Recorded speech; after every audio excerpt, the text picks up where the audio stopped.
Hello friends, आज हमारे साथ है सागर सर। सागर सर का करीबन 20 साल का कॉर्पोरेट एक्सपीरियंस है, जो हमारे साथ आज वो शेयर करेंगे कि कैसे आपको कॉर्पोरेट करियर में प्लान करना चाहिए, कैसे आपको फाइनेंशियल तरीके से आगे बढ़ना चाहिए, करियर में कब कैसे किस तरीके से स्विच करना चाहिए, एंड ऐसी कौन सी सर्टेन सिचुएशंस आपके सामने अगर आता है, जैसे यू टर्न वाला मैनेजर, कॉर्पोरेट पॉलिटिक्स, सेक्सुअल एक्सप्लॉयटेशंस वगैरह अगर आपके साथ होता है तो कैसे आपको डील करना चाहिए, सारी चीज के ऊपर हम लोग डिस्कस करेंगे in this video. So please watch this video till the end. Thank you so much Sagar sir for coming over here. Today we are going to discuss lot of things about corporate journey. Yes Sagar ji, मुझे एक सवाल है आपसे।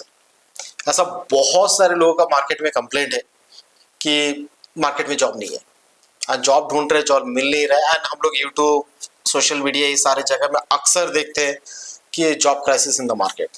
तो आप तो बहुत सारे इंटरव्यूज लेते हो, आपको ऐसा सचमुच लगता है कि मार्केट में जॉब नहीं है? नहीं सर, मैं बिल्कुल नहीं मानता ऐसा कि मार्केट में जॉब नहीं। ओके। मार्केट में बहुत सारे जॉब है सर। अगर आप जाओगे naukri.com पे, आप जाओगे इंडीड पे, वहाँ पे देखो बहुत सारे रिक्वायरमेंट्स है। ओके। और सिटी वाइज है, आप किसी भी शहर में रहो आपको Okay. पता चलेगा। आपको अगर सिर्फ पुणे में चाहिए तो पुणे सिलेक्ट करो, आपको बैंगलोर चाहिए तो बैंगलोर, चेन्नई। ओके। और देखो बहुत सारी नौकरियां, बहुत सारे जॉब्स हैं। बहुत सारे जॉब अवेलेबल है।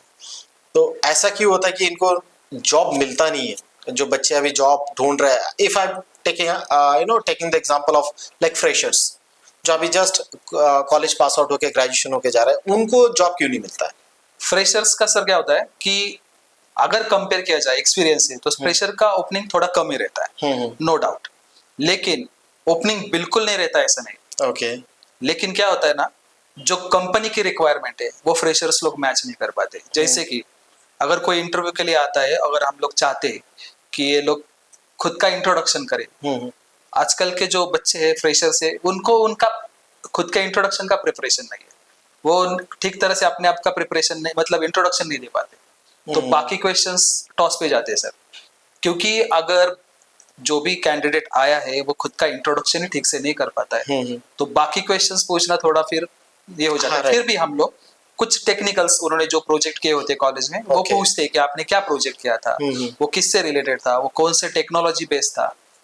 वो भी ठीक तरह से नहीं बता पाती वो लोग, रट्टा मारे हुए लगता है। और तुरंत पता चलता है कि किसने रट्टा मारा है या कोई सच में वो प्रोजेक्ट में काम किया है। बिकॉज अभी मैं आपको आपने जो बताया ना कि प्रिपरेशंस लेवल उनका सही नहीं होता है, उसका लाइफ मतलब प्रूफ के साथ में अगर मैं बात करूं, कुछ दिन पहले हमारे कंपनी में एक बच्चा आया था इंटरव्यू देने के लिए, एंड वो आया था as a team leader positions के लिए। एक बेसिक सा सवाल पूछा था, पहला ही क्वेश्चन से था कि how many years of experience you are having as a team leader. ये क्वेश्चन था इंग्लिश में, आंसर शुरुआत हुआ हिंदी में। नॉर्मली हम लोग एक्सपेक्टेशंस रखते हैं, कोई भी एक टीम लीडर है, मैनेजर लेवल ऑफ प्रोफाइल में आया है, तो ऑब्वियसली उसके पास कम्युनिकेशन स्किल्स होना चाहिए। बिल्कुल सही है, ठीक है। मैं थोड़ा सा डिफर करता हूँ इस बात के लिए कि सिर्फ मदर लैंग्वेज ये वो वगैरह होना चाहिए, रिस्पेक्टेड है and everywhere it should be. But जहां पर जो चीज की रिक्वायरमेंट है, जिस प्रोफाइल में आप जा रहे हो, जिस लैंग्वेज स्किल सेट की जरूरत है, उसकी प्रिपरेशन आपके पास होना चाहिए। Otherwise you are not fit for that process और पोजीशन। तो ये सवाल जब मैंने पूछा, and he was totally blank. और उसकी रिज्यूमे देख रहा था, सबसे इंपॉर्टेंट चीज है जो इंट्रोडक्शन पार्ट होता है उसके रिज्यूमे, जो उसके आईना है, उसके लिए एक मिरर है। ऐसा रिज्यूमे बना, पहला पेज में उसका एक बहुत बड़ा फोटो, पासपोर्ट साइज का नहीं, इतना बड़ा फोटो। एंड उसके बाद 2-4 लाइन में अपना डिस्क्रिप्शन है, उसके बाद और एक पेज है, उसके बाद और एक पेज, उसके बाद और एक 4 पेज का बनाया। और मेरे हिसाब से वो एक पेज में सारी चीज समराइज्ड होके भी नीचे कुछ जगह छूट सकता था। अब जिसको रिज्यूम बनाने नहीं आता है, जिसको अपने इंट्रोडक्शंस देना नहीं आता है, उसको कंपनी कैसे है? सर देखो, अभी आपने ही बताया ये टीम लीडर पोजीशन के लिए आया हुआ बंदे का रिज्यूम ऐसा था, उसका कम्युनिकेशन स्किल्स ये था। तो आप ये सोचे अभी फ्रेशर्स का क्या हाल होगा। ओके। तो यही है सर प्रॉब्लम्स एक्चुअली। ये जो नए बंदे हैं अभी, उन्होंने इसके ऊपर काम करना चाहिए। फर्स्ट, आपका रिज्यूम अप टू डेट होना चाहिए। रिज्यूम कैसे बनाना अगर पता नहीं है, रिज्यूम डाल दो इंटरनेट पे, थाउजेंड्स आपको सैंपल रिज्यूम मिलेंगे। वो अच्छे जो है लग रहे हैं, उसमें से 10 रिज्यूम्स के अलग अलग जो भी है वो मिक्स करके खुद का एक अच्छा सा रिज्यूम बनाओ। खुद को अच्छा लगना चाहिए, क्योंकि आपका रिज्यूम आपको रिप्रेजेंट करता है। Yes right. अगर मैं मेरा रिज्यूम बना रहा हूँ तो वो रिज्यूम मेरा रिप्रेजेंट करता है कि मैं क्या हूँ, मेरा क्या नॉलेज है, ओके। मेरी क्या वैल्यू है इस मार्केट में, वो उस रेज्यूम में होता है। तो सबसे इंपॉर्टेंट होता है रेज्यूम। ओके। आपका रेज्यूम टॉप नंबर 1 होना चाहिए, ओके। कि देखते ही लगना चाहिए अरे ये थोड़ा अलग है resume। हाँ। ऐसे बाजू में रखना चाहिए देख के। ओके। फिर जब मुझे रिज्यूम्स आते हैं तो मैं भी देखता हूँ, मुझे बहुत कुछ कुछ रिज्यूम्स बहुत अच्छे लगते हैं, लेकिन मेरा सेकंड थॉट क्या होता है पता है सर आपको? अब ये बंदा कैसा है। ओके। रिज्यूम तो बहुत अच्छा है, हाँ हाँ। लेकिन ये बंदा कैसा है। ओके। तो वो बंदा भी वैसा होना चाहिए कि जैसा उसका रेज्यूम है। सबसे फर्स्ट इंप्रेशन रेज्यूम ही आता है, जो इंटरव्यू right. वाला होता है, इंटरव्यूअर होता है, उसके हाथ में रेज्यूम ही आता है और वो देखता है। जो भी इंटरव्यू के लिए आता है ना, उससे पहले वो देख लेता है क्या बंदा है, उसका क्या डिटेल्स है, और उसके सामने दोबारा फिर वो देखता है कि ये क्या डिटेल्स है क्या नहीं है, उसको ओके। पूछता है। लेकिन जो भी कैंडिडेट होते हैं ना, उनका सबसे फर्स्ट कम्युनिकेशन वीक होता है। जैसे आपने बोला कि टीम लीडर लेवल का जो कैंडिडेट था वो इंग्लिश नहीं बोल पा रहा था। ठीक है, इंग्लिश की रिक्वायरमेंट क्यों है? अभी तो मैं कहूंगा सर, अगर आप फ्रेशर भी हो ना, फर्स्ट जॉब है ना, तभी भी आपको इंग्लिश अच्छी आनी चाहिए। Obviously obviously. उसका रीजन ये है कि हम लोग, हमारे जो आईटी कंपनी, एमएनसी बोलते हैं हम उसको, तो हमारे जो क्लाइंट है वो यूएस यूके में बैठे हुए हैं, ऑस्ट्रेलिया में बैठे हुए हैं, अलग अलग कंट्रीज में है। Yes right. तो उनके साथ इंटरेक्शन हम लोग हिंदी या रीजनल लैंग्वेज में नहीं कर सकते। उसके लिए सिर्फ इंग्लिश है। ओके। अगर आपको लगेगा कि फ्रेशर कैसे क्लाइंट के साथ, लेकिन आईटी कंपनी में फ्रेशर बंदा क्लाइंट के साथ कॉल में ऐड होता है, Yes, उसको absolutely भी होता है। बताना पड़ता है कि what is the situation of the project, what Yes, is the right. Challenges in the project. Yes. तो वो बताना पड़ता है, इसलिए वो इंग्लिश रिक्वायरमेंट है। तो ठीक है। इसलिए आप अगर इंटरव्यू जाना है तो आपका प्रिपरेशन 3 महीने पहले से स्टार्ट करो कि मुझे इंटरव्यू के लिए जाना है। तो वहां पे कम्युनिकेशन चाहिए, मैं कम्युनिकेशन में कहाँ पे लैकिंग कर रहा हूँ वो फाइंड आउट करो, उसके ऊपर काम करो। वो जो भी कम्युनिकेशन जहां पर भी गैप है वो इम्प्रूव करो। फर्स्ट थिंग, ये 3 महीने इनफ है क्या किसी का अगर स्किल्स अपग्रेड करना है? लेट्स टेक एन एग्जांपल, जैसा आपने बताया कि इंग्लिश कम्युनिकेशन स्किल्स अगर उसका वीक है, कमजोर है, तो 3 महीने के ये जो टाइम है, 3 महीने के अंदर कम्युनिकेशन इंप्रूव हो सकता है? सर 3 मंथ्स मीन्स 90 डेज, तो ये बहुत बड़ा ड्यूरेशन है सर 90 डेज का। ओके। मैं चाहता हूँ अगर किसी को खुद के लाइफ में अच्छा ग्रो करना है, किसी पर्टिकुलर फील्ड में जाना है, तो उसका 90 डेज बहुत प्रिपरेशन के लिए, हाँ, 90 days वहां पे एक्चुअली एंटर करने के लिए 90 डेज बहुत टाइम है सर। हाँ, 90 days equals to 24 hours per day. Correct, तो ऑब्वियसली बहुत अच्छा खासा बहुत टाइम होता है सर। और स्टूडेंट्स को टाइम होता है, हम्म। ऐसा नहीं है कि उनके पास टाइम नहीं होता है, लेकिन और आज के डेज में टेक्नोलॉजी भी बहुत अच्छा है, यूट्यूब है, गूगल है, बहुत सारी वो चीजें। पहले नहीं था सर, अभी बहुत सारे हैं। एक Yes. बटन, कुछ भी सीखना है ना इंसान हाँ, को, हाँ। बहुत सारे प्लेटफॉर्म है जिसपे आप जा सकते हो। यूट्यूब है सबसे अच्छा, यूडेमी है, आप कोई कोर्स बाय कर सकते हो। यूडेमी के कोर्सेज उतने महंगे भी नहीं है। हाँ राइट, ट्रू। आपको अगर किसी चीज का कोई भी कोर्स करना है, उससे पहले अगर इंट्रोडक्टरी चाहिए होगा तो आप यूडेमी में ज्वाइन करो, यूडेमी से उसका जो भी है नॉलेज ले लो। फिर आप जो भी मेन कोर्स करोगे किधर भी बाहर, तो आपको बहुत इजी हो जाएगा वो अंडरस्टैंडिंग के लिए। Yes. बहुत अच्छा नॉलेज मिल जाएगा। ये बहुत सारे लोगों को यूडेमी भी पता नहीं है, तो यूडेमी पता होना चाहिए। तो अगर कोई फ्रेशर्स है, 90 डेज इन्वेस्ट करो फॉर योर स्किल डेवलपमेंट। अगर आपको जॉब नहीं मिल पा रहा है तो सागर सर ने बहुत अच्छी बात बताया कि और सर मैं इसमें और एक चीज ऐड करना चाहूंगा। हाँ, हाँ। कि जैसे मैंने बोला कि कम्युनिकेशन के ऊपर 90 डेज, उसी 90 डेज में आपका टेक्निकल नॉलेज भी आपने ब्रश अप करना चाहिए। ओके। अगर आप टेक्निकल फील्ड ऐसा है सर, अगर आप ब्रश अप नहीं करोगे ना तो आप भूल जाओगे। Yes, आप absolutely. बता नहीं पाओगे क्या है। अगर किसी ने कुछ आपको सिनेरियो दिया इंटरव्यू में, तो आप वो सिनेरियो क्रैक नहीं कर पाओगे। क्यों नहीं कर पाओगे? प्रैक्टिस। आपको उसका डेली ब्रश अप करना चाहिए। आपका जो भी टेक्निकल, मे बी आप जावा आपको अच्छा लग रहा होगा, आपको जावा में जाना है, .NET में जाना है, जो भी आप फील्ड सिलेक्ट करोगे उसमें आपका उतना स्ट्रॉन्ग नॉलेज होना चाहिए। एटलीस्ट अगर आप फ्रेशर हो तो बेसिक क्वेश्चंस आने चाहिए। आजकल मुझे अभी इंटरव्यूज के रिजल्ट्स मेरे पास सामने आते हैं ना, तो बहुत सारे टेक्निकल राउंड्स के रिजल्ट्स में देखता हूँ, तो उसमें लिखा होता है बेसिक नॉलेज ही नहीं है। अच्छा, बेसिक नॉलेज नहीं है, ये बहुत बड़ा दुख की बात है सर। बेसिक नॉलेज नहीं, तो वो होना चाहिए। जो 90 डेज सिलेक्ट करोगे ना, उसमें आपका कम्युनिकेशन प्लस आपका टेक्निकल नॉलेज दोनों पे फोकस करो। क्योंकि इंटरव्यू में क्या देखा जाता है? आपका रिज्यूम, आपका नॉलेज और आपका प्रेजेंटेशन। आप कैसे आए हो इंटरव्यू के लिए, ओके। आपका कॉन्फिडेंस कौन से लेवल का है। कॉन्फिडेंस कॉर्पोरेट फील्ड में सबसे इम्पोर्टेंट है। Yes. जिस बंदे के पास कॉन्फिडेंस है ना, वो बंदा किसी के को मतलब कोई उसको रोक नहीं सकता है। तो कॉर्पोरेट फील्ड में सबसे इम्पोर्टेंट चीज है कॉन्फिडेंस। कॉन्फिडेंस होना बहुत जरूरी है। नाउ ये तो फ्रेशर्स लेवल का एक जो चीज हम लोग नोट करके देखते हैं, लेकिन कॉर्पोरेट में आपने करीबन 20 साल से ऑलमोस्ट काम कर रहे हो, तो अपने कॉर्पोरेट में बहुत सारी चीज देखे होंगे। Yes. तो मैं अक्सर नोटिस करता हूँ ऐसा बहुत सारे बच्चे होते हैं जो कॉर्पोरेट में एक ही कंपनी में 7 साल 8 साल इवन 10 साल से भी जॉब कर रहा है। तो आपके हिसाब से 8-10 साल एक कंपनी में देना, is it a good idea? देखो सर, वो डिपेंड होता है, वो 8-10 साल उस कंपनी ने आपको क्या दिया है वो इम्पोर्टेंट है। वाओ। कि आपका डेजिग्नेशन मतलब टाइम टू टाइम आपको प्रमोशन मिल गए, टाइम टू टाइम आपकी सैलरी इंक्रीमेंट हो गई है, ओके। टाइम टू टाइम आपको अच्छी सी रिस्पॉन्सिबिलिटीज मिली है, आपको खुद को सीखने को मिला है। मार्केट के साथ जैसे मार्केट आगे जा रहा है उसके साथ उस कंपनी ने आपको चांस दिया है खुद को भी अपडेट करने के लिए। तो एक कंपनी में रहना कोई बुरी बात नहीं है, लेकिन आप मार्केट के साथ मैच हो क्या, वो देखना चाहिए। अगर आपको लग रहा है कि आपका जो स्किल्स है, आपकी जो सैलरी है वो मार्केट के साथ मैच नहीं कर रही है, तो फिर वो गलत है।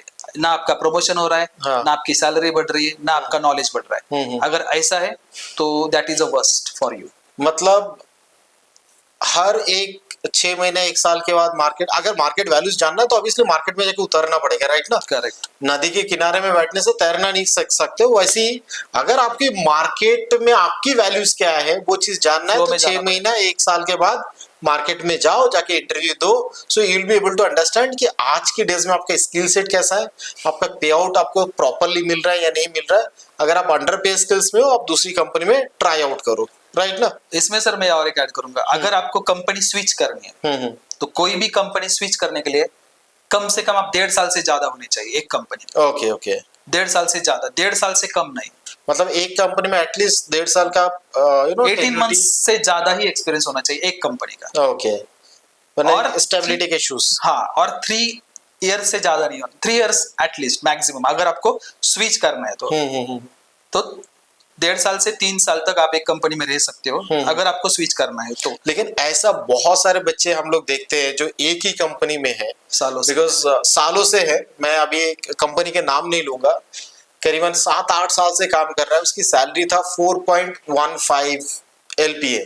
मतलब सोच सकते हो 4.25 लाख का पैकेज भी नहीं है, और पिछले 7-8 साल से एक ही कंपनी में है सर। ऐसा मैंने लेकिन ऐसा बच्चे क्यों करते हैं? वो बच्चे ऐसे नहीं कि कोई स्मॉल सिटीज में रहते हैं, there sting like city like Pune, Mumbai, Bangalore, ऐसे सिटीज में जो मतलब टियर 1 सिटीज है, फिर भी एक ही कंपनी में इतने साल ये देने के मेन रीजंस क्या है? सर वो कंफर्ट जोन होता है। Comfort zone. अगर कोई कंफर्ट जोन में गया ना, फिर उसको मूव करना बहुत मुश्किल है। बहुत मुश्किल है सर, आसान नहीं, उतना आसान नहीं है। ओके। तो हर एक को पता होना चाहिए कि मैं कंफर्ट जोन में जी रहा हूँ या मैं सही जोन में हूँ। ओके। अगर आप कंफर्ट जोन में गए ना तो फिर आप आपके ही दुश्मन।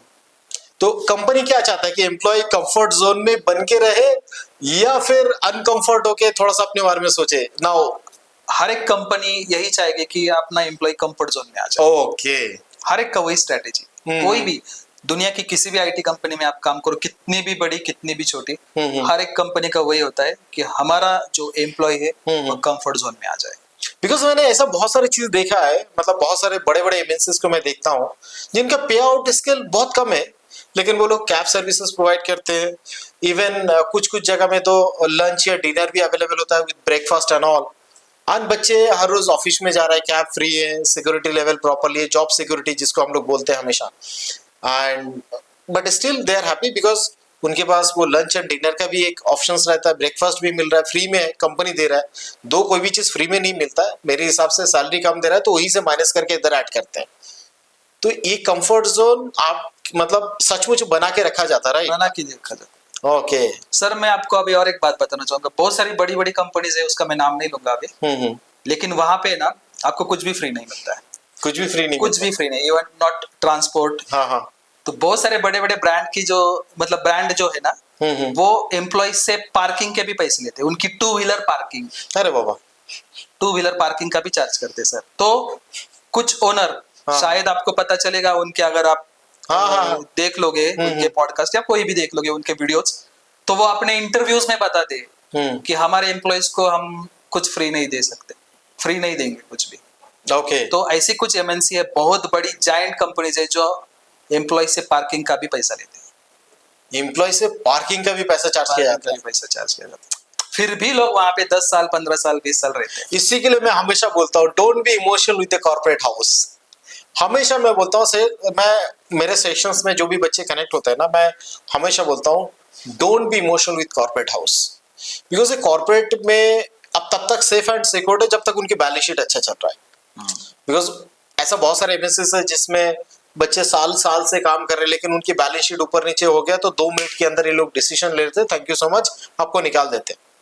तो आप अपने जो इंसिडेंट शेयर किया है कि कॉर्पोरेट, ऐसा बहुत सारे कॉर्पोरेट हाउसेस है जो अपने एम्प्लॉय की 2 व्हीलर पार्किंग के लिए भी चार्ज करते हैं। करेक्ट, राइट ना?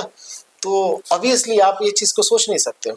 राइट ना? सैलरी भी बहुत कम देते हैं as compare to the market. लेकिन वहां पे कंफर्ट जोन क्या है सर, उनकी जॉब सिक्योर है, ओके। उनको वहां से निकाला नहीं जाता। इसलिए लोग भी वहां पे कंफर्ट जोन में जाके बैठते हैं कि कुछ भी हुआ तुम्हारा जॉब नहीं जाएगा, चाहे सैलरी कम मिले। लेकिन इसका एक कॉन्सिक्वेंसेस बहुत बड़ा है सर, बहुत ज्यादा। बिकॉज एक सर्टेन एज आएगा जैसे 40 45 एंड ऑल एंड 50 अराउंड 55, उसके बाद आता है that is called retirement life. Correct. And retirement life मतलब हमारे पास अर्निंग का कोई सोर्सेस कोई नहीं। नॉर्मली नहीं होते, कोई नहीं, और ना पेंशन ना कुछ कुछ भी नहीं है। रहता तो उस टाइम पे मतलब ये एम्प्लॉय जो अभी मतलब आंख बंद करके ऐसा सोच रहे कि दुनिया अंधेरे में, ऐसा नहीं है, वो अपने पैर में खुद कुल्हाड़ी मार रहे हैं। Correct sir. राइट तो ना? वो सोच 90% जो है क्राउड, वो ये सोचता ही नहीं है अच्छा। कि what is after retirement. Oh, this is the big challenge. तो वो मतलब सोच है ही नहीं, अपना जस्ट वन डे हो रहा है ना, कोई बस खत्म, ठीक है। अपना इन आउट हो गया आज के दिन का खत्म। काम है सबको, काम नहीं है ऐसा नहीं, लेकिन वो मेंटेलिटी हो चुकी है मेरा जॉब है। ओके। तो और एक चीज है सागर सर, जैसे जो कॉर्पोरेट हाउसेस में बहुत सारे ऐसे एम्प्लॉय जो कांस्टेंट बहुत प्रोडक्टिविटी दे रहा है, अच्छी प्रोडक्टिविटी दे रहा है, लंबे टाइम से एक ही कंपनी में काम कर रहा है, लेकिन उनकी सैलरी जो होता है ना बहुत नॉमिनल लेवल पे, as like I can say like 35 40 45 50 के अराउंड में है। एंड उसी जगह में कुछ न्यू एम्प्लॉय को भी हायरिंग किया जा रहा है, उनकी सैलरी मोर देन लाइक 70 80 90,000 भी होता है। यस, दोनों का प्रोडक्टिविटी सेम ही है, दोनों का जॉब प्रोफाइल भी सेम ही होता है। Correct sir. नाउ पुराने एम्प्लॉय जो बहुत अच्छे काम भी कर रहे हैं, अच्छा प्रोडक्टिविटी दे रहे हैं, वो अपने एचआर के पास जाके जब बात करता है या फिर पूछता है कि मेरा सैलरी जो है वो अकॉर्डिंग टू मार्केट आप मुझे करेक्शंस करके दो, बिकॉज आप न्यू एम्प्लॉय को ले रहे हो एंड उनकी सैलरी इतना ज्यादा दे रहे हो एंड हमारा सैलरी इतना कम में रख रहे हो, तो एचआर हमेशा ये आंसर करता रहता है कि this is against of the company policy, as per company policy. हाँ यस राइट, तो हम लोग इतना मार्केट मतलब सैलरी इंक्रीमेंट आपका नहीं करवा सकते। करेक्ट। तो ये जो चीज होता है ये एक्चुअली मेरे हिसाब से शायद ये गलत भी हो रहा है, तो आपका इसमें क्या सोच होता है? सर हर एक कंपनी की पॉलिसीज है, और जो एचआर होती है या एचआर होते जो भी एचआर टीम होती है, तो वो वही आंसर करते हैं एज पर एचआर पॉलिसीज और as per company norms. We can not do that. Okay. और एक बात है सर, जो मेरा एक्सपीरियंस है कि जो बाहर से मैनेजर लिया जाता है और जो इन हाउस मैनेजर होता है ऑलरेडी, जो शुरू से ग्रोथ हुआ है Yes, right. कंपनी में, किसी भी कंपनी में, उसकी सैलरी हमेशा कम ही होती है और वो नए इंसान से ज्यादा प्रोडक्टिव होता है। एब्सोल्युटली, बिकॉज उसको ग्राउंड लेवल से लेकर सारी चीज सब पता है। है उसको, सब पता है क्या सब मतलब कंपनी का क्या वर्क कल्चर है वो सब पता होता है। ठीक है। तो फिर भी उनकी सैलरी कम होती है, और जो नया बंदा आता है उसको सीखने के लिए 1 साल चल जाता है, उसकी सैलरी ज्यादा रहती एंड 1 साल के बाद फिर एक नया कंपनी पकड़ भी लेते हैं। They are the smarter people. है। करेक्ट सर, इसे होता है कि वो फिर से जंप करता है दूसरे कंपनी में और वो बंदा वहीं पे बैठा रहता है क्योंकि वो अपने कंफर्ट जोन में है। कंफर्ट जोन छोड़ना चाहिए अगर किसी को भी कॉर्पोरेट लाइफ में आगे जाना है, खुद का ग्रो करना है, खुद की सैलरी बढ़ानी है, खुद के डेजिग्नेशंस बढ़ाने हैं ना, तो उसके लिए उसके कंफर्ट जोन में कभी नहीं रहना चाहिए। एक बार कंफर्ट जोन में गए तो वापस नहीं आते। ओके। तो आपने 20 साल से कॉर्पोरेट डोमेन में काम कर रहे हैं, तो ऑब्वियसली आपका एक्सपीरियंस लेवल काफी अच्छा खासा है। कॉर्पोरेट में ये जो पॉलिटिक्स जो होता है, कॉर्पोरेट पॉलिटिक्स, एंड इसमें मोस्ट ऑफ द लोगों का जो ग्रोथ होते हैं, जो ऑनेस्ट एम्प्लॉयज जो होते हैं उनको प्रमोशंस वगैरह नहीं मिलता है। एंड कुछ सर्टेन टाइप ऑफ एम्प्लॉयज है जो मैनेजर के आजू बाजू में हमेशा घूमता रहता है एंड उनको प्रमोशन बहुत जल्दी मिल जाता है। तो जो बच्चे मेहनत कर रहा है उनको प्रमोशन जब नहीं मिलता तो उनको क्या करना चाहिए सर कि उनको प्रमोशंस ग्रोथ मिले? उन्होंने उनके मैनेजमेंट के साथ चेक करना चाहिए कि ऐसा क्यों, हम्म, कहाँ पे मैं लैग कर रहा हूँ। ओके खुद को देखना चाहिए कि कहाँ पे खुद ने लैग किया है। ओके कि अगर मैं हूँ और मेरा कोई कलीग है और मेरे कलीग का प्रमोशन होता है, परफॉर्मेंस वाइज दोनों सेम है, तो मेरा काम है कि मैं मेरे मैनेजमेंट से बात करूं कि मैंने कहाँ पे लैग किया था। क्योंकि कॉर्पोरेट वर्ल्ड में हर महीने में वन ऑन वन होता है एम्प्लॉय के साथ, हर एक Okay. एम्प्लॉय के साथ। ओके तो मेरा वन ऑन वन होगा मेरे मैनेजर के साथ। उस वन ऑन वन में मैं पूछ सकता हूँ, वो मुझे हक दिया है कंपनी ने कि मैं पूछ सकता हूँ मेरे मैनेजर को कि मैं Okay. कहाँ पे लैग हो रहा हूँ। तो पूछने के बाद कॉन्सिक्वेंसेस कुछ हो सकता है या फिर ऐसे ही मतलब कॉन्सिक्वेंसेस में जो मैनेजर्स होते हैं वो बताते हैं कि तुमने कहाँ पे लैग किया है, और वो 100% एक्सेप्टेबल होते हैं, ऐसा भी नहीं है। नहीं, मैं कॉन्सिक्वेंसेस का मतलब अगर कोई होता है, एम्प्लॉय है होता है। उसने जाके पूछ लिया अपने मैनेजर को कि सर मेरा दोस्त है, उसकी परफॉर्मेंस उस लेवल पे नहीं था बट स्टिल आपने उसको प्रमोट किया जैसे भी हो। Do not compare yourself with others. Yes right, ये आंसर हमेशा मिलता है। Do not compare yourself with others. अपने काम पे फोकस करो। Absolutely. You will also get the promotion. और वो कभी मिलेगा नहीं। वो नहीं मिलेगा। तो नेक्स्ट जो भी अप्रेजल साइकिल या जो भी इंडेंट, ये हाँ। वर्ड कॉर्पोरेट में बहुत फेमस है, हाँ। जब भी इंडेंट आ जाएगा हाँ। तब तुम्हारा प्रमोशन हो जाएगा। और वैसे 2 साल चले जाते हैं फिर भी प्रमोशन नहीं होता है। ओके, तो इस पर्टिकुलर सिचुएशंस में दूसरी कंपनी ढूंढ लेना बहुत जरूरी है। ओके अगर if you are not happy, you are not satisfied with your job, you have to. Okay but corporate life क्या होती है वो भी सीखो, उसको कैसे हैंडल करना है वो भी सीखो, वो भी एक स्किल है। ओके और वो एक्सपीरियंस के साथ साथ आ जाता है। ओके अगर लग रहा है कि मैं सब मेरा स्किल्स यूज कर रहा हूँ फिर भी कुछ नहीं हो रहा है तो मूव ऑन।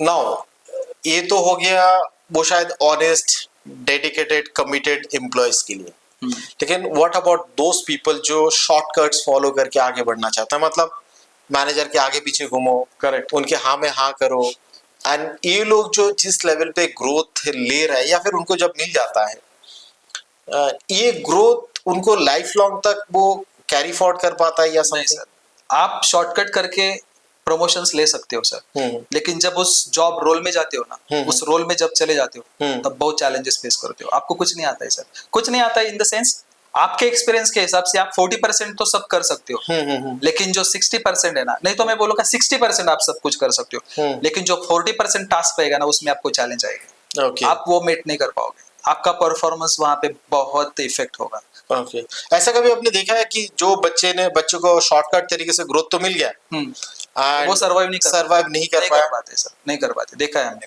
आपने देखा है ऐसा? देखा है। फिर उनको स्पेशल क्लासेस देने पड़ते हैं, उनका स्पेशल टेक केयर करना पड़ता है, कंपनी वो प्रोवाइड करती है, फिर ये करो वो करो। और मेरा खुद का एक्सपीरियंस है, हाँ। फिर भी वो ग्रो नहीं हो पाते। अच्छा, तो कंपनी उस टाइम पे क्या करता है? नाउ कंपनी ने एक सर्टेन गलत डिसीजंस हो गया, राइट, कि आपने एक अनस्किल्ड एम्प्लॉय को because of your somebody recommend about his और हर नेम एंड उसकी वजह से प्रमोशन को हो गया। करेक्ट। नाउ कंपनी कोशिश कर रहा है कि चलो इसको एक लेवल पे हम लोग पुश करते हैं, हाँ। लेकिन फिर भी वो नहीं कर पा रहा है, तो फिर उस टाइम पे कंपनी उसके ऊपर क्या एक्शंस लेते हैं? कुछ ना कुछ एक्शन लेती है कंपनी, या उसको दूसरे डिपार्टमेंट में मूव किया जाता है। ओके, या फिर मतलब जो लो प्रायोरिटी वाला जो डिमोशंस तो डिपार्टमेंट, उतने होते नहीं है, बहुत कम डिमोशंस होते हैं, लेकिन उनको ट्रांसफर दी जाती है दूसरे यूनिट में। दूसरी यूनिट, तो उनको ट्रांसफर होती है, पता चलता है, फिर उनको वार्निंग मिल जाती है। अच्छा, उनके बाद उनको वार्निंग मिल जाती है। एंड एग्जिट भी होता है क्या ऐसा, मतलब टर्मिनेशंस वगैरह की? हाँ चलो परफॉर्मेंस नहीं हो रहा, अगर बहुत चांस देने के बाद भी कुछ नहीं कर पा रहा है तो जो भी मैनेजर्स होते हैं उसके साथ नहीं, इसमें मेरा एक एक्सपीरियंस है सर। मैं एक ऐसे मैनेजर के नाम तो नहीं लूंगा, लेकिन मैं जानता हूँ उनकी बॉस मैनेजमेंट स्किल सुपर्ब था। हाँ। बहुत सुपर्ब। हाँ। एंड उनको प्रमोशन भी मिल जाता है, बहुत अच्छा खासा ग्रोथ मिलता है। एंड वो प्रोसेस कैसे चूज करते थे? जो प्रॉफिटेबल प्रोसेस है वो उनके अकाउंट में रखते थे, जो चैलेंजिंग प्रोसेस वो दूसरे के मैनेजर के अकाउंट में डाल देते थे। वही टेंडेंसी होती है मोस्टली। Yes absolutely. एंड लेकिन एक सर्टेन टाइम आ जाता है जहां पर उसका प्रोसेस जो पिछले 1-1.5 साल से चैलेंजेस में था, और वो चैलेंजेस से उसने कभी रिकवर नहीं करवा पाया। हाँ। एंड जिस दिन वो मतलब जिस बॉस ने उसको प्रमोशन दिया था वो एक सेंटर हेड लेवल का प्रोफाइल का बंदा था।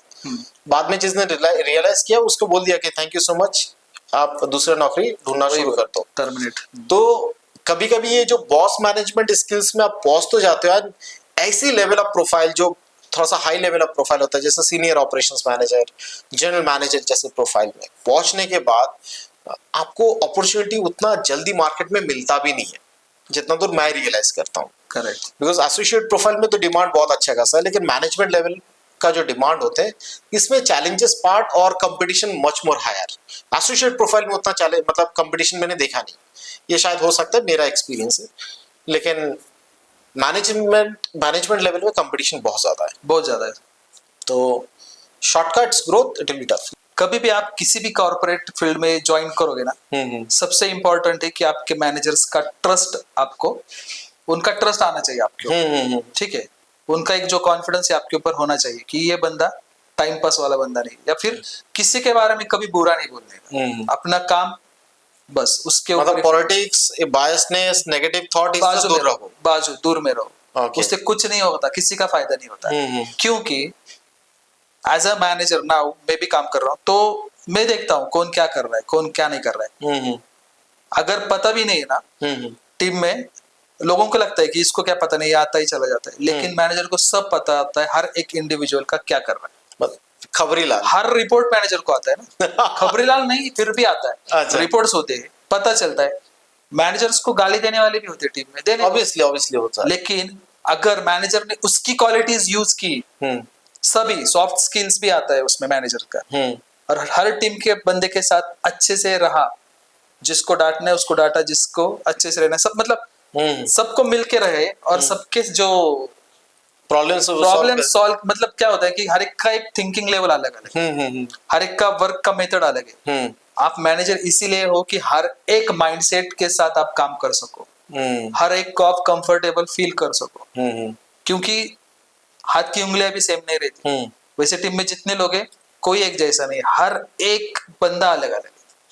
तो कॉर्पोरेट में एक इंटरेस्टिंग पार्ट होता है, that is called leadership skills, right ना। तो ये लीडरशिप स्किल्स नॉर्मली मैंने ऐसा बहुत सारे बच्चे देखा है जो MBA, BBA, मैनेजमेंट स्कूल्स और यूनिवर्सिटी से पढ़ाई करके आए, लेकिन उनको डेफिनेशन पूछा जाए, they can give like very good definitions, but actual life में जब कहानी आता है ना, लाइक वहां पर जीरो हो जाते हैं, राइट। तो लीडरशिप स्किल्स होता क्या एक्चुअली?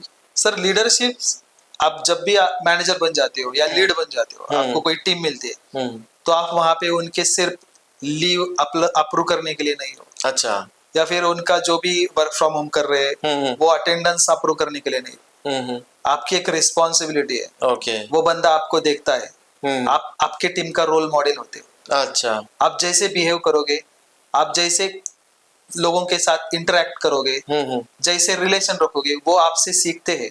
ओ, अगर उनको लगता है नहीं ये मेरा मैनेजर बहुत सही है, मुझे इसके जैसा बनना चाहिए, लोगों का ड्रीम होना चाहिए कि मुझे इसके टीम में जाना है, मुझे इसके जैसे बनना है, हाँ, तो होता है मैनेजर्स क्वालिटी, वो होते हैं मैनेजर्स क्वालिटी। इसका मतलब नहीं है कि हर एक टीम मेंबर को जाके पैम्परिंग करना है, नहीं, उसकी क्या जरूरत है, वो कहाँ पे लैक कर रहा है, उसकी ग्रोथ के लिए क्या इंपॉर्टेंट है, उसको बताओ, उसमें वो और उसको क्या ग्रो कर सकता है, वो किधर लैक हो रहा है, उसके रिपोर्ट्स दिखाओ कि तुम्हारा ये वाला जो अच्छा कर रहा है उसमें उसको अप्रिशिएट करो। सबसे इंपॉर्टेंट होता है अप्रिसिएशन, जो मैनेजर ने करना चाहिए। ओके, अप्रिसिएशन करते हैं किसी भी अच्छे काम के लिए, उसको एक मोटिवेशन मिलता है, और वो और अच्छा काम करने लगता है, उसका परफॉर्मेंस बढ़ता है दिन ब दिन। यस, और वो भी आपकी बातों को फॉलो करना शुरू करता है कि अगर मुझे मेरे मैनेजर ने इसने बताया है मुझे करना तो ये मुझे करना चाहिए, क्योंकि उसका फायदा मुझे ही हो रहा है।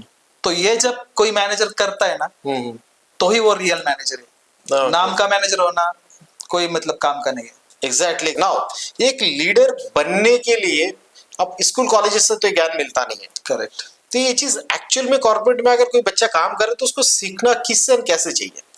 देखो हर एक फ्रेशर रहता है, हर एक अपने फील्ड में, कोई भी इंसान जब अपना काम शुरू करते तो फ्रेशर रहता है, तो उसने वो देखना चाहिए कि मैंने क्या क्या चैलेंजेस फेस किए थे, ओके, मुझे क्या क्या जरूरतें थी जब मैंने ज्वाइन किया था। ओके, अगर आपने वो स्टडी किया है ना, खुद का ही स्टडी करो। अच्छा, और जब तुम फ्रेशर थे तब तुम्हारे मैनेजर से तुम्हारे क्या एक्सपेक्टेशंस थे, ओके, अगर वो स्टडी कर सकते हो तो आप आपकी टीम अच्छे से हैंडल कर सकते हो। मतलब जो आपके साथ जो बुरा हुआ है, बुरा ही नहीं, अच्छा भी हुआ है, अच्छा भी हुआ है, वो अच्छा। भी याद करो कि आपका मैनेजर की कौन सी क्वालिटी आपको अच्छी लगती थी। ओके। कि मेरे जो अभी हमारे सबके 10-10 15-15 मैनेजर होके गए होंगे, या अपनी लाइफ में कितने भी मैनेजर हो जाए, क्योंकि कोई भी बंदा किसी मैनेजर लेवल पे जाने के लिए 7-8 साल तो लगेंगे उसको, 10 यस, साल लगेंगे। Absolutely absolutely. तो ये जो ड्यूरेशन है उसमें बहुत सारे मैनेजर्स आके चले गए होंगे उसके लाइफ में, तो उसको कोई मैनेजर याद होगा, अरे वो मेरा मैनेजर बहुत अच्छा था, वो मैनेजर बहुत बुरा था, तो वो क्वालिटीज क्या थी, क्यों मुझे कोई मैनेजर अच्छा लगता था, क्यों मुझे कोई मैनेजर बुरा लगता था, अच्छा। वो स्टडी करना चाहिए। अच्छा क्यों लगता था वो ध्यान में रहना चाहिए कि वो ये करता था। ओके। तो जो भी टीम में नया हो या कोई सीनियर हो या सेमी हो, तो उनका भी कोई एक्सपेक्टेशन होता है लीड से। एब्सोल्युटली। अभी का जो मैं बताता हूँ, कुछ लोग ऐसे हैं, अगर टीम के बंदों ने मैनेजर्स को टीम्स पे हाई किया, क्योंकि आईटी में कैसे होता है सर कि आपकी टीम, कुछ लोग एक सिटी में बैठे हैं, कोई मुंबई में बैठा है, कोई बैंगलोर में, कोई चेन्नई, कोई हैदराबाद, कोई पुणे में। समझो कि मैनेजर पुणे में बैठा है और जो एम्प्लॉय है वो बैंगलोर में, उसको कोई हेल्प चाहिए, वो बैंगलोर से हाई करेगा मैनेजर को, और वो मैनेजर रिप्लाई करेगा उसको 24 आवर्स के बाद, अरे बाबा। या फिर करेगा भी नहीं, सेकंड हाई, उसको भी 4 घंटे के बाद रिप्लाई। ये है, अभी भी होता है। तो वो उस बंदे को बुरा लगता होगा, ऑब्वियसली। तो वो सोचना चाहिए कि मेरे साथ क्या क्या बुरा हुआ था, मेरे साथ क्या क्या अच्छा हुआ था, और मैं क्या एक्सपेक्ट करता था कि मेरा मैनेजर कैसा होना चाहिए। ओके। अगर खुद सोचोगे ना मेरा मैनेजर कैसा होना चाहिए, तो वैसे ही आप, मतलब जो मैनेजर आपके साथ में अच्छे तरीके से अच्छा बिहेवियर था, जो आपको लगता था किस किस रीजंस में ये बंदा मेरे मतलब बहुत अच्छा है, एंड वो चीज को प्रॉपरली यूटिलाइज करो, एंड जो आपके साथ बुरा हुआ है वो कभी नहीं करना, वो अपने टीम मेंबर से मत करो, कभी नहीं करने का टीम के साथ। ओके। मतलब ये दोनों चीज के कॉम्बिनेशन अगर फिट कर सकते हो, एक अच्छा लीडर आप बन सकते हो। 100%। वो जो डेफिनेशंस, लीड्स के रोल्स एंड रिस्पॉन्सिबिलिटी जो थ्योरेटिकल है ना, वो कोई फायदे के नहीं। वो थ्योरेटिकल है, फायदे में है, लेकिन अगर आपका बिहेव ही वैसा नहीं है, वो सिर्फ इंटरव्यू के लिए फायदेमंद है और कुछ वो नहीं। सिर्फ इंटरव्यू के लिए जस्ट इंटरव्यू मतलब इंटरेक्शन से आप बता रहे हो, दैट्स इट, बात खत्म। Correct, right. लेकिन प्रैक्टिकल एंड रियल लाइफ में जब आते हो तब वो जगह बहुत अलग रोल है। मतलब वो एक फैमिली है जहाँ पे आप 10-12 घंटे बिताते हो, वो भी दिन के। आप घर पे नाइट बिताते हो, उसमें 6-7 घंटे सोते हो, बाकी 4-5 घंटे फैमिली के साथ, लेकिन वहां के दिन के 12 घंटे आप वहां पे रहते हो। Yes, right. तो वो एक फैमिली है, और आपको पता होना चाहिए आपकी फैमिली कैसी चलानी है। नाउ एक सवाल सागर सर मुझे आपसे पूछना है, कॉर्पोरेट में बहुत सारे जगह में बायसनेस होता है, सेक्सुअल हैरेसमेंट वगैरह भी होता है, specially with female, and male के साथ भी होता है, ऐसा नहीं कि मेल के साथ नहीं होते, दोनों के साथ ही होता है। इस पर्टिकुलर सिचुएशन में नॉर्मली मेल तो बोल ही नहीं पाता है, एंड फीमेल एक्सप्रेसिव होता है, इमोशनली वो एक्सप्रेस कर देते हैं। इस सिचुएशन में अगर किसी के साथ कोई एक्सप्लॉयटेशन हो रहा है तो वो कैसे डील करे? बहुत सही सवाल है सर, क्योंकि कॉर्पोरेट में ये होता रहता है, ऐसी सिचुएशंस आती है। लेकिन सर जो एमएनसी कंपनीज है, वहां पे उनकी एक टीम होती है। ओके। अगर ऐसी कुछ एक्टिविटी होती है, तो वहां पे आप सीक्रेटली कंप्लेंट कर सकते हो, आपका नाम डिस्क्लोज नहीं होता है, और जो भी बंदा है या बंदी है ऐसा कुछ कर रही है, उसको कंपनी की तरफ से वार्निंग मिलती है। वार्निंग मिलता है, सीवियर क्राइम रहा तो punishment termination direct. Okay, directly termination. Yes. तो कॉर्पोरेट में ये सारे चीज स्पेशली रहता है। लेकिन ऐसी चीजें छुपाने वाले ज्यादा है, जिनके ये जिनके साथ होता है ऐसा कुछ, तो उन्होंने छुपाना भी नहीं चाहिए। अच्छा। और एक चीज है सर, अगर कोई ऐसा कुछ करता है, तो उसने अपने उधर ही अगर रोक दिया ना स्ट्रिक्टली, तो वो रिपीट नहीं होगा। मतलब वहां पर आपको लिमिटेशन सेट करना चाहिए। कोई चांस अगर लेना चाहता है और आपको समझ में आया ये गलत इंटेंशन है, तो आपको उसको उधर ही रोकना चाहिए। ओके। अगर आपने उसको अलाउ किया, तो वो वैसे ही करता रहेगा। मतलब कोई अगर चांस लेने की कोशिश कर रहा है ना, आप अगर चांस नहीं दे रहे हो, तो फिर आपकी बाउंड्री वो कैसे तोड़ सकता है, ब्रिज कैसे हो सकता है? हाँ, राइट। तो वो ज्यादा करेगा। जो उसने शुरुआत की है, अगर आपकी तरफ से उसको ग्रीन सिग्नल मिलता है, तो वो ज्यादा करेगा, क्योंकि ऐसे मेंटेलिटी के लोग वैसे ही रहते हैं। ओके।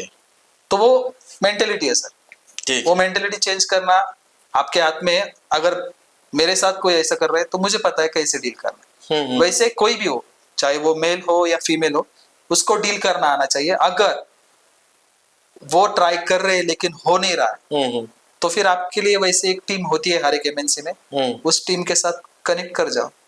ठीक है। या Now- फिर आपके मैनेजर है, पहले उनसे एडवाइस ले सकते हो। आपको अगर कंफर्टेबल नहीं है मैनेजर के साथ तो उस टीम के पास जाओ। ठीक है। नाउ आपने अराउंड 20 साल कॉर्पोरेट जर्नी, लंबा जर्नी होता है। इसमें आपने बहुत कॉर्पोरेट में जॉब कर रहे हो, आज भी कर रहे हो, तो मेरा एक सवाल ये है कि डेजिग्नेशन ज्यादा इंपॉर्टेंट है या सैलरी ज्यादा इंपॉर्टेंट है? अगर ये सवाल बहुत अच्छा सवाल है सर, मैं तो बोलूंगा दोनों इम्पोर्टेंट है। दोनों इंपॉर्टेंट है। अगर आप इतना सारा टाइम किसी कंपनी को दे रहे हो तो आपको डेजिग्नेशन भी चाहिए और सैलरी भी चाहिए। ओके। कभी कभी क्या होता है सर, कभी किसी जगह पे कुछ तो आपको सैक्रिफाइस करना पड़ता है, लेकिन ऐसे सैक्रिफिकेशन जो होते हैं ना वो लॉन्ग टर्म नहीं होना चाहिए। ओके। टेम्पररी ठीक है, लेकिन अगर आप लॉन्ग ड्यूरेशन के लिए किसी एक जगह पे हो तो आपको Growth दोनों अचीव करना दोनों अचीव करना चाहिए, सैलरी भी एंड डेजिग्नेशन भी। तो ठीक है, बिकॉज मैंने नॉर्मली एक चीज नोटिस करके देखा है, जो नॉन आईटी इंडस्ट्रीज है like BPO, KPO, banking, health care, ये जो इंडस्ट्रीज वगैरह होता है, इसमें डेजिग्नेशन पानी के भाव में मिल जाता है। मतलब 20-25 हजार में टीम लीडर मिलता है, 30-35 हजार में शायद मैनेजर भी मिल जाए, बहुत बड़ी बात है। और मिलता है, दैट इज ट्रू, बिकॉज उस डोमेन में मैन पावर बहुत इजीली अवेलेबल होता है। ठीक है, तो ये लोग डेजिग्नेशन में बहुत ज्यादा खुश हो जाता है, but when it comes to like salary growth, ये मिसिंग पार्ट होता है उनके लिए। बट आईटी में नो डाउट पैकेज बहुत अच्छा खासा होता है, अच्छा लाइफ भी होता है वहां पर।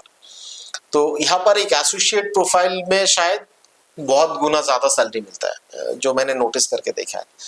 तो ऑब्वियसली आई बिलीव सो, अगर आप सर्टेन कंपनीज में अगर आप काम कर रहे हो लॉन्ग टर्म के लिए, तो डेजिग्नेशन सैलरी बहुत इंपॉर्टेंट है। And depend on your domain as well, because आप हर एक डोमेन को कंपैरिजन नहीं कर सकते। करेक्ट। आईटी में पैकेज अच्छा ही रहेगा, नो डाउट अच्छा रहेगा, बट नॉन आईटी डोमेन में उस लेवल का सैलरी नहीं रहेगा। तो फिर आपको स्किल डेवलपमेंट करना पड़ेगा, अगर नॉन आईटी से आईटी में आपको जाना है तो। राइट ना? करेक्ट। तो उस हिसाब से आपको प्लान करना पड़ेगा। ठीक है, तो और एक सवाल ये है, जॉब या business for financial freedom, because बहुत सारे लोग ऐसा फील करते हैं कि अगर फाइनेंशियली बहुत वेल साउंडेड होना है, यू नो, अर्निंग अच्छा लेवल पे लेके जाना है, तो obviously you should do the business, because business is the last word. Job में पैसा है नहीं, तो जॉब करके एक सैलरीड एम्प्लॉय बन के रख सकते हो। अगर अपनी लैंग्वेज में बात करें, एक नौकर बन के रह सकते हो। ऐसी सोच है, मिडिल क्लास जो थॉट होता है, तो ऐसा। लेकिन जॉब एंड बिजनेस में रिस्क भी बहुत ज्यादा होता है। तो आपके हिसाब से जॉब करके फाइनेंशियल फ्रीडम मिल सकता है या नहीं मिल सकता है? सर देखो, जॉब या बिजनेस अगर मेरे हिसाब से सोचा जाए तो वो उस इंसान के टेंडेंसी पे होता है, ओके, उसकी क्वालिटीज पे होता है। हर एक बंदा बिजनेस नहीं कर सकता है। यस, बिजनेस वंस की क्वालिटीज अलग होती है और जो जॉब करते हैं उसकी क्वालिटीज अलग होती है। कुछ लोग होते हैं उनके अंदर बिजनेस की क्वालिटीज होती ही नहीं है। अगर वो कोई बिजनेस स्टार्ट भी करते ना तो बिजनेस जो कॉम्पिटिटर है ना उनको वो सर्वाइव नहीं करने देते। ओके, उनका नेचर ही वैसा होता है कि उनको नहीं आता है। अच्छा, जो पॉलिटिक्स बोलते हैं, बिजनेस की पॉलिटिक्स, वो नहीं कर सकते। तो इससे अच्छा है अगर आप में वो बिजनेसमैन की क्वालिटीज है तो ही आप बिजनेस करो, नहीं तो जॉब अच्छा है। तो जॉब करके एक फाइनेंशियल लेवल पे जा सकते हैं क्या? अच्छा, फाइनेंशियल देखो, अगर आप फोकस कर रहे हो, आपके गोल्स कर रहे हो कि मेरा 5 इयर्स का गोल्स ये है, मेरा 7 इयर्स का गोल है, 10 इयर्स, अगर आपका गोल आपके हिसाब से सही चल रहा है as per the market value, तो जॉब भी अच्छा है। बिकॉज मैंने एक चीज नोटिस करके देखा है ना, फाइनेंशियल ग्रोथ जो मुझे लगता है कि जॉब करके जो फाइनेंशियल फ्रीडम जहां पर मिलना चाहिए, ये डिपेंड करता है आपका अर्निंग एक्सपेंसेस के ऊपर। कि अगर आपका अर्निंग मान लीजिए मतलब 40,000 का है और आपका एक्सपेंसेस अराउंड 40-45 है, तो ऑब्वियसली आप नहीं कर सकते। आपका फाइनेंशियल फ्रीडम तो आप भूल ही जाओ, बिकॉज एक मेडिकल चैलेंजेस आएगा, एक इमरजेंसी घर पे आएगा, वो शादी हो सकता है आपकी, मैरिज एनिवर्सरी हो सकता है, या फिर और कुछ, तो फाइनेंशियली डिस्ट्रॉय हो जाता है बंदा। लेकिन अगर उसकी एक्सपेंसेस अगर 40,000 का है, वो महीने का अगर 80,000 कमा रहा है, 1,20,000 कमा रहा है, 2 लाख रुपए महीने का सैलरी ले रहा है, बिकॉज सैलरीड एम्प्लॉय महीने का 2-3 लाख रुपए ऐसा कमा रहा है, ऐसा बहुत सारे लाइव प्रूफ कॉर्पोरेट डोमेन में है जो उनको मिलता है।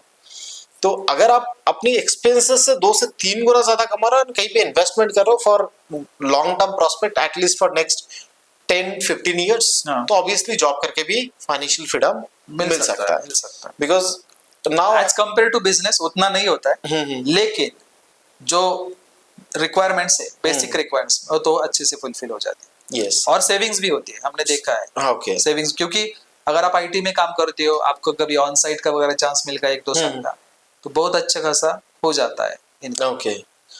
तो लेकिन एक चीज मैंने नोटिस करके देखा, बच्चे जब जॉब करते हैं कॉर्पोरेट इंडस्ट्रीज में 4 साल, 5 साल, 8 साल, 10 साल से, मोस्ट ऑफ द जगह में जो स्टॉप हो जाता है ना सर, उसके पीछे का मेन रीजन होता है दैट इज कॉल्ड गाइडेंस।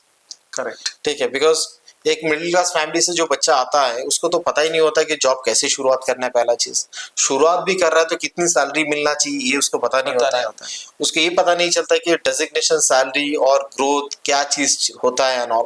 हाँ, जो कमा के लेके आ रहा है उसको कहीं पे राइट डायरेक्शंस में इन्वेस्टमेंट करना है, वो भी चीज उसको पता नहीं होते। बिल्कुल सही बोल रहे एंड हमारे जो पेरेंट्स है वो कभी इसके बारे में बात ही नहीं करते। They are not open minded. I am so sorry but fact तो यही है सर कि उनको जितना पता है वो उतना गाइडेंस दे देते हैं, लेकिन जो बताना चाहिए कहीं पे लगता है कि इनका ये जो हमारा एक बैरियर्स क्रिएट हो चुका है अपनी सोसाइटीज, मिडिल क्लास फैमिली में स्पेशली, वो बात ही नहीं कर पाता अपने बच्चों से कि बेटा तुम अगर कमा रहे हो कहीं पे इन्वेस्टमेंट भी कर रहे हो क्या।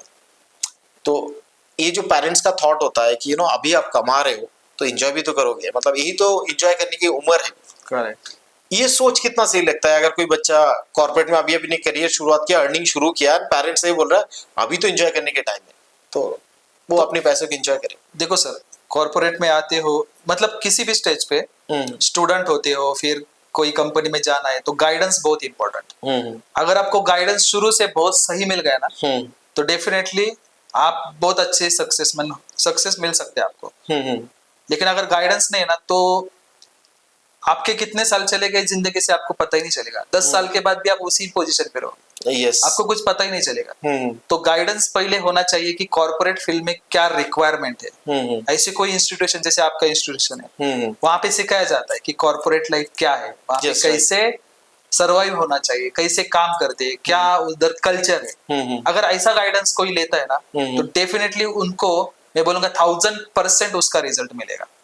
ओके। तो गाइडेंस बहुत इंपॉर्टेंट है। अगर आप दूसरा बात कर रहे थे कि हमारे पेरेंट्स हमें बताते नहीं है फाइनेंशियल इन्वेस्टमेंट कैसी वगैरह करनी चाहिए, ठीक है, हर एक पेरेंट्स नहीं बता पाते। यस, राइट, ट्रू, ठीक है। तो उस केस में क्या होना चाहिए, जैसे ही कोई एम्प्लॉय जो कैंडिडेट है, कोई भी जॉब करता है, 6 मंथ्स उसको सब सीखने में जाएंगे कि कंपनी वर्क कल्चर क्या है, कैसे काम करना है।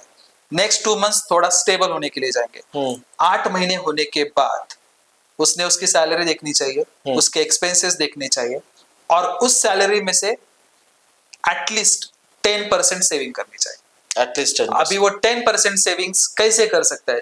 शुरू शुरू में उसको लगेगा 10% बहुत है, मैं नहीं कर पाऊंगा। मैं चाहूंगा एटलीस्ट 3 to 5% तो करनी चाहिए। वो कैसे कर सकता है, उसका भी गाइडेंस अलग मिलता है मार्केट में। यस, राइट, मिलता है। फाइनेंशियल कैसे प्लानिंग होना चाहिए, फाइनेंशियल प्लानिंग, तो उन्होंने वहां पे पैसे देके वो सीखना चाहिए कि फाइनेंशियल प्लानिंग कैसे होना चाहिए। अगर वो at the age of 20 to 24 में ये सीखेंगे, तो उनको बहुत अच्छा पैसा उनका सेविंग में हो जाएगा। क्योंकि आजकल ऐसा है ना सर, कितना भी पैसा नहीं, सेविंग नहीं होता है लोगों का। यस, नहीं होता है, क्योंकि आजू बाजू में इतनी चकाचौंध है, इतना सब ऐसा है ना कि मन होता है ग्लोरीफाई लाइफ। हाँ, तो चलो इधर चलो उधर, ये वो खर्चे होते। मैं बोलता हूँ करने चाहिए ओनली 10%। मैं नहीं बोलता हूँ कि ऐसे खर्चे नहीं करने चाहिए। सैलरी के 10% आपकी खुद के एंजॉयमेंट के लिए करो, सैलरी का 10% आपका इन्वेस्टमेंट होना चाहिए, और जो बाकी 80% है उसमें आपका जब जो भी है, हाउस रेंट होगा, आपके जो भी बच्चों का स्कूल का फीस, ट्यूशन वो तो बात का है। मैं अभी न्यू जॉइनिंग्स की बात कर रहा हूँ। जो भी होगा, आपकी शादी के लिए सेविंग्स होगी, उसी 70-80% में आपको मम्मी पापा को कुछ भेजना है, उसी 80% में होना चाहिए। और 10% आपकी सेविंग्स और 10% आपका खुद का एंजॉयमेंट, जो भी होता है, चाहे आप सिनेमा मूवीज देखने गए या फिर किधर अपने फ्रेंड्स के साथ पिज्जा खाने गए, उसमें सिर्फ 10% सैलरी में से 10% ही खर्चा होना चाहिए, वो भी महीने का। बिकॉज आपने एक पॉइंट जो बताया अभी, बिजनेस हर किसी के लिए नहीं है। बिकॉज बिजनेस एक ऐसा चीज है ना जो आपको सुबह से लेकर शाम, शाम से लेकर रात, रात से लेकर सुबह, हर टाइम पे 24 घंटा आपके दिमाग में कैलकुलेशंस दौड़ता है। करेक्ट। और एक कैलकुलेटिव जो थॉट होता है ना, वो हर एक एम्प्लॉय नहीं सोच सकता है। एंड हमें जो मार्केट में जो चीज दिखता है ना, बिजनेस करके सब आगे बढ़ रहा है, सर ये सोशल मीडिया के लाइफ हम लोग देख रहे हैं। इंडिया में हर रोज 1000 नंबर ऑफ बिजनेस रजिस्टर्ड हो रहा है। साल में जाके एक भी बिजनेस सरवाइव कर पा रहा है या नहीं कर पा रहा है, बहुत बड़ा क्वेश्चन मार्क है। Right. आज जो सरवाइव कर रहा है उसी की ब्रांडिंग इस लेवल पे हो रहा है, हमें लग रहा है जॉब मतलब कुछ नहीं है, बिजनेस ही लास्ट वर्ड है। नहीं, ठीक है, लेकिन आपने ये नहीं देखा एक साल में जो 1 लाख बिजनेस जो फेल हो गया, लॉसेस हो गया, और उसके चक्कर में वाइंड अप होकर मार्केट से निकल गया, ये चीज लोग देख नहीं पा रहे नहीं देखते। हैं। लेकिन वो देखते हैं जैसे एक बिजनेस सक्सेसफुल मिल गया। अभी जैसे थोड़ी दिन पहले चाय के बिजनेस में एमबीए चाय वाला बहुत फेमस था ना, धूम मच रहा था, पूरी इंडिया में ब्रांचेस ओपन हो रहा था, ये वो वगैरह लॉट ऑफ थिंग्स। उसको देख के और भी चाय वाले के बिजनेस शुरू हुआ नया। चाय की बिजनेस में मैं आपको डिमोटिवेट नहीं कर रहा हूँ, या फिर मैं उनको ऐसे नीचा दिखाने की बात नहीं कर रहा हूँ। मेरा बोलने की इंटेंशन है कि उस टाइमिंग कोई भी बिजनेस हो, हाँ। यस, एमबीए चाय वाले का मार्केटिंग धूमधाम से हो रहा था। आज उसकी बिजनेस लॉस में आ गया, मार्केट में नाम भी नहीं है, लेकिन हम लोग उसकी ऊपर बात ही नहीं कर रहे। बात करो, कोई प्रॉब्लम्स नहीं है, लेकिन केस स्टडी करनी चाहिए कि ऐसे ये तो जस्ट आप केस स्टडीज भी शायद मिल जाएगा एमबीए चाय वाले के ऊपर, बिकॉज ये फेमस हुआ था। जिन लोगों ने फेमस ही नहीं हो पाया, जिसने अपने नाम ही नहीं बनाया, वो तो ऐसे ही गायब हो गया। करेक्ट। ठीक है, तो उसकी सिचुएशन कैसे हो सकता है? एक मिडिल क्लास फैमिली में, जिसकी फैमिली में 10 लाख का बजट नहीं है, 40 लाख का बजट नहीं है, वो बिजनेस शुरुआत करता है एंड सडन टाइम पे वो 10 लाख 15 लाख जहीं से भी अरेंजमेंट करके डाला होगा, पूरी पैसा खत्म हो जाता है, उनकी लाइफ बर्बाद हो जाता है। राइट? तो बिजनेस बहुत रिस्की चीज है। अगर आप ले सकते हो तो घुसो, उस बिजनेस में उतरो, अगर नहीं ले सकते हो डोंट डू इट। बहुत सारे एम्प्लॉयज ऐसे होते हैं जो साल साल भर बैठ के काम करता है, और जब पेपर डालता है ना, तब उनको रिटेन करने के लिए मैनेजर बोलता है कि you will get growth over here. बहुत सारे चीज, मतलब एक गाजर की तरह है, गाजर दिया जाता है। तो ये जो रिटेन करने की जो प्रोसेस होता है, अगर मैनेजर बोल रहा है कि हाँ आपको ग्रोथ यहाँ पर भी मिलेगा, तो उसको इस बात के ऊपर भरोसा करके उसको वहां पर रुक जाना चाहिए, या फिर उसको सेकंड थॉट भी उसके दिमाग में रखना चाहिए। एज पर माई एक्सपीरियंस, आज तक मैंने जो देखा है, जितने मैनेजर्स ने प्रमोशंस का लालच देके रिटेन करवाया ना, उन बंदों का प्रमोशन नहीं हुआ है, बहुत कम हुआ है। अरे बाबा, मतलब 1 और 2% ही होता है। गाइस याद रखो, सागर सर बात कर रहे हैं 20 साल के एक्सपीरियंस के साथ।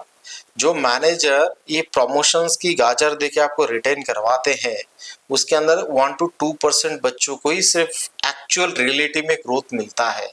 तो अगर पोस्टपोन करते रहते हैं, वो पोस्टपोन करते रहते हैं, हाँ next appraisal cycle. Okay, and by the time अगर उस मैनेजर का प्रमोशन हो गया या फिर बाहर हो कहीं गया, वो उस मैनेजर ने कमिट किया था, हमने नहीं किया। अच्छा, और एक बात है, अगर आपको प्रमोशंस की बात नहीं ना, तो आपको और एक लालच दिया जाता है। वो लालच है तुमको हम ऑन साइट भेज देंगे। ओ, तो ऑन साइट कब सर? अभी तो फिलहाल नहीं है, 1-3 महीने के बाद अपॉर्चुनिटीज आएगी तब। हाँ, 3 महीने के बाद जब बंदा जाता है, अरे अभी तो चल रहा है डिस्कशन क्लाइंट के साथ, उसका अभी तक कंफर्मेशन नहीं आया, उसमें 6 महीने चले जाते हैं। फिर ऑन साइट हम देखते हैं किसी और प्रोजेक्ट में मिलता है क्या। ऐसे कर करके 1-1.5 साल हो जाते हैं और वो बंदा चला जाता है ऑफिस। उसका बिना वजह 1 साल वैसे ही चला जाता है वेटिंग में, तो कुछ होता नहीं। तो ऐसा अगर मैनेजर कोई आपको कमिटमेंट दे रहा है कोई एम्प्लॉय को, तो उसको ट्रस्ट रखना चाहिए नहीं रखना चाहिए? नहीं, एकदम मुद्दे पे सवाल है। नहीं रखना चाहिए। नहीं रखना अगर आपको चाहिए। आगे आपकी ग्रोथ दिख रही है, आपको अपॉर्चुनिटी मिल रही है, सीधा चले जाओ, सीधा चले जाओ। अगर ऑन द स्पॉट आपको वो सब मिल रहा है डायरेक्टली कि आज मतलब मैंने आज रिजाइन किया, मैं 2 महीने में जा रहा हूँ, 3 महीने में जा रहा हूँ, आप पेपर वापस नहीं लेना है। अगर इस 3 महीने में मिला तो आप लास्ट डे पे भी आपका पुल बैक कर सकते हो, रेजिग्नेशन। लेकिन अगर आपको नहीं मिला है तो सीधा चले जाओ। और एक चीज सर, ये कॉर्पोरेट में कभी कभी इस तरह का एक्टिविटीज होता है, जैसे इनोवेशंस आइडिया, इनोवेटिव आइडिया, नया कुछ आइडिया लेके आओ, प्रोसेस इंप्रूवमेंट, डेवलपमेंट, वो होता है हर एक जगह। एंड ये आइडियाज मैक्सिमम आते हैं ग्राउंड लेवल से ही आते हैं। करेक्ट। लेकिन ये आइडियाज उसकी जो एक्चुअल जो हकदार है, जिसने दिया है, उसको कभी मिलता नहीं है। उसकी सुपरवाइजर्स एंड ये लोग उसकी, या फिर और कोई, इसकी पूरी रिवॉर्ड्स लेके चले जाते हैं। ऐसा क्यों होता है? आइडियाज जो आते हैं ना, वो टीम से आते हैं। वो एज कंसिडर होता है टीम से आया हुआ है, ओके इसलिए वो जो है सब टीम्स को उसका श्रेय देते हैं। लेकिन जो मैनेजर है एक्चुअली वो ज्यादा हाईलाइट होता है यस कि इसके टीम से आया था ये। ओके किसने किया था वो हाईलाइट होता है, लेकिन उतना नहीं होता है जितना मैनेजर का नाम हाईलाइट होता है, ओके। तो क्योंकि इस मैनेजर के टीम से आया है। ओके तो इसके लिए क्या कर सकते हैं अगर वो कोई बच्चा अगर खुद वो आइडिया दे, मैनेजर को हमेशा रियलाइज करके देना है कि वो आइडिया मेरा था। या फिर इसको ईमेल में कम्युनिकेट करना चाहिए कि भाई हाँ, ये आइडियाज है, yes। ये डॉक्यूमेंटेड बना के। बहुत अच्छा टॉपिक आपने सर निकाला, मैंने आज तक बहुत सारे देखे, मेरे भी जो टीम के अंदर लोग काम करते टीम्स पे कम्युनिकेट करते, ओके और मैं स्ट्रिक्टली बोलता हूँ मुझे टीम्स पे कुछ नहीं चाहिए, ओके जो भी देना है ईमेल पे दे।